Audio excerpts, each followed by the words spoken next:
Okay, so Abu Bakr you said was the best man after the Prophet, yes? In preaching, in practicing.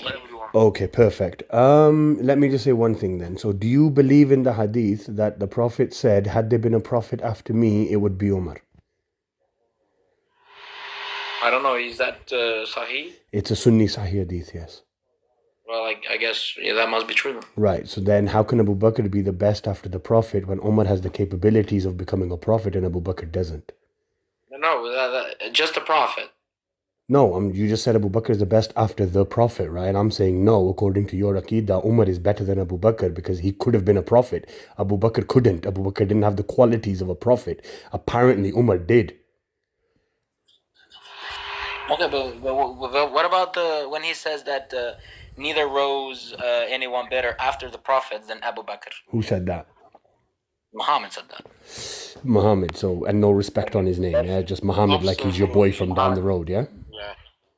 Yeah. Unbelievable. Yeah, Muhammad, your boy down the road, yeah? Okay, anyway. So Abu Bakr is a person who worshipped idols most of his life. He angered the daughter of the Prophet. The Bukhari says that if you anger the daughter of the Prophet said, you've angered me. And if you anger the Prophet, then we all know where you're going. And Bukhari also narrates in 4240, narrated Aisha, that Abu Bakr angered the daughter of the Prophet Fatima, salamullahi alayha, and she didn't speak to him and remained angry with him until she died, and told her husband, bury me at night and do not tell Abu Bakr where you are burying me. This is the best man after the Prophet? Well, I mean, I'm sure many of the Muslims worshipped idols back at the time. So it's not like... The thing is, when you say Muslims, then they no longer worship idols. No. I'm saying, like, before they were. No, that's fine, but I'm trying to categorize Imam Ali alayhi salam, who never worshipped idols ever, the Prophet, who never worshipped idols ever, right? Then you've got Abu Bakr, who spent probably 80% of his life worshipping idols. You believe he's better than Ali, because you Sunnis, when you mention Imam Ali, you don't just say radiyallahu an, you say karamallahu wajh.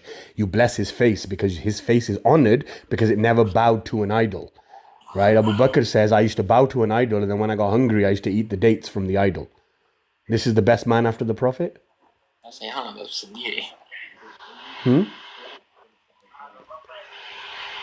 This is the best man after the Prophet? Well, I mean, here, reading the hadith... What's wrong, bro? Come on. Well, reading the hadith, as I said, what the Prophet says about Abu Bakr, it's... Right, so you're using one hadith about Abu Bakr from the Prophet, which you haven't given a reference for, right? And I've just given you two hadiths from Sahih al-Bukhari. To anger the daughter of the Prophet is to anger the Prophet, and the same book says Abu Bakr angered the daughter of the Prophet. She didn't speak to him, remained angry with him until she passed away, and told Imam Ali, her husband, do not let him know where I am buried. Right. So this is the best man after the Prophet, yeah?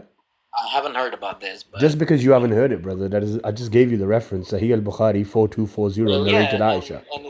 And if the Prophet says that the Abu Bakr is the best man after him, then are you calling the Prophet a liar? Then? No, I'm saying the hadith is fake. Because the Prophet doesn't contradict himself, right? The Prophet... Okay, I'm saying your hadith is fake. No, it's not my hadith though. I never use Shia hadith on the Sunni. It's not fair. Right? Because you guys don't believe my hadith. So when I speak to a Sunni, I quote Sunni books. When I speak to a Christian, I quote the Bible. When I speak to a Jew, I quote the Torah. Yeah.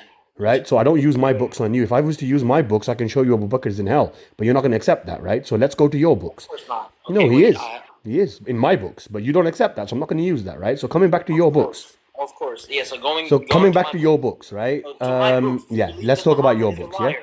Let's talk about your books, okay? So, judging by your books, we see that you said Abu Bakr is the best and the Prophet said he's the best. But then there's narrations where the Prophet said, the best in my ummah after me is Ali ibn Abi Talib. Okay, so the Prophet is lying in my books? No. Basically, the Prophet cannot contradict himself because all Muslims agree he's a messenger of God, he's infallible, he's perfect, and God says in the Quran, in Surah Najm, وَمَا يَنْتَقُ عَنِ الْهَوَىٰ إِنْ هُوَ إِلَّا وَحْيًا يُوحَىٰ. He doesn't speak until revelation comes. So he's a man of perfection, a man of revelation.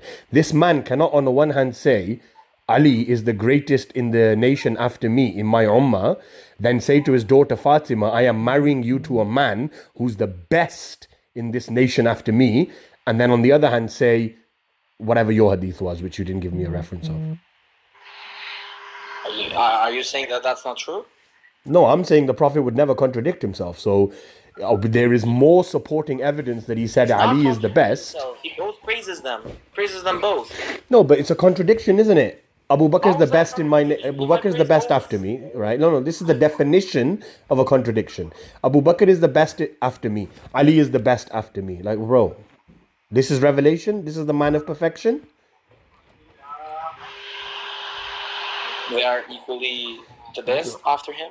You can't have equally the best, right? The best Why means the can I not best. have that? Because Why can I Imam not have Ali, the Prophet said, Ana Madinatul Ilm wa Aliyun Babuha. I am the city of knowledge, Ali, it's the gate. If you want to acquire knowledge, you go through the gate. So the knowledge of Ali is the greatest. The religiosity of Imam Ali is such that. hadith about that? What? Can you give me the hadith about that? About Ana Madinatul Ilm wa Aliyun Babuha? Yeah. Yeah, of course. Just bear with me 1 second, I'll get it for you now. You said you want evidence for I am the city of knowledge, Ali, it's his gate, right? So we're going to look through Ahl Sunnah sources, okay? So I can show you that this is narrated in Jami at-Tirmidhi, which is a part of your Six Sahih Sitta, page 141, who says that the Prophet said, I am the city of knowledge, Ali, it's his gate. Jalaluddin as-Suyuti in Tarikh al-Khulafa, page 170, narrated the same thing and said it is Sahih. Can you just give me the book, the chapter, the verse, whatever, the book? Yeah. Yeah, I'm basically pulling up my PDF and I have a list of them. So I'm just giving you the name of the book, the volume, the page, and the author. And then you can write this down or not. It's entirely up to yourself, okay? Yeah. Just tell me what to write, like, so I can read it myself. Okay, no problem. Let me get this for you. Because this is a hadith that's not disputed within Ahl Sunnah, right? So we start off here, okay? So Sunan Tirmidhi, hadith 3723. If you put that into sunnah.com, the hadith will come up, okay? Second is Mustadrak al-Hakim, volume 3, page 127. Hafiz ibn Hajar al-Asqalani, when asked about the authenticity of this hadith, he said it is a sound hadith, meaning Hasan. Okay, so the hadith that it says that Ali is the gates, that we don't accept that. Okay, give me why. What do you mean why? Because the Sunni scholars say it's a weak hadith. No. The Sunnis can't say it's a weak hadith because I just showed you Ibn Hajar al-Asqalani said it's a Hasan hadith. Hasan means good. It's accepted.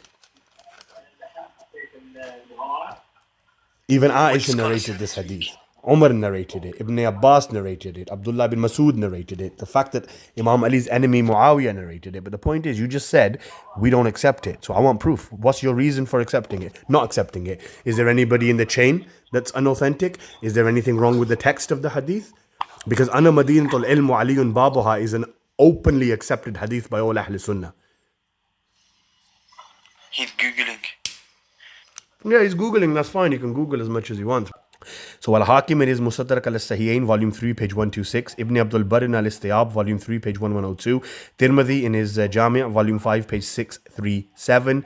We have Suyuti as well. Ibn Hajar al-Asqalani in Lisan al-Mizan, volume 2, page 155.